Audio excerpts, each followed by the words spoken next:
కేసీఆర్ గారు, కల్వకుంట చంద్రశేఖరరావు గారు కారణ జన్ముడు. ఆయన ఒక్క మాటలో చెప్పాలంటే, ఏం ఊరికి అందరూ పొగుడుతున్నారు కాబట్టి నువ్వు కూడా పొగట్టడానికి వచ్చావా అనొచ్చు. పొగడ్త వేరు, ఉన్న విషయం చెప్పడం వేరు.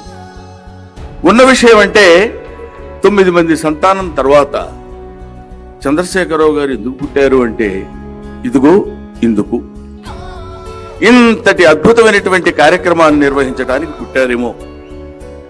ఒక తెలంగాణ జాతిపిత అనిపించుకునేటువంటి స్థితి ఆయనకి కల్పించారంటే, ఎందుకు ఆయన ఈ లోకాల్లో ప్రవేశించాడు అంటే, తెలంగాణ ప్రజలందరి ముద్దు బిడ్డ అనిపించుకోవడం కోసమే ఆయన ఈ ఈ తెలంగాణ రాష్ట్ర ముఖ్యమంత్రి అయ్యారా అన్న భావన మనకు కలుగుతుంది.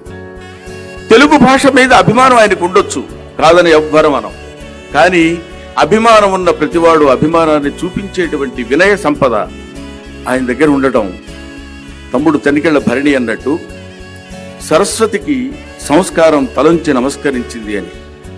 అప్పుడో తెలుగు మాస్టారు తెలుగు పాఠాలు 2 చెప్తే ఆయన్ని గుర్తుపెట్టుకుని ప్రపంచ తెలుగు మహాసభల సందర్భంగా ఆయన్ని కుర్చీలో కూర్చోబెట్టి శిరస్సు ఉంచి మోకాళ్ళ మీద ఉంచి ఆయన పాదాలకి మనస్ఫూర్తిగా హృదయపూర్వకంగా నమస్కరించినటువంటి సంస్కారవంతుడు కేసీఆర్ గారు.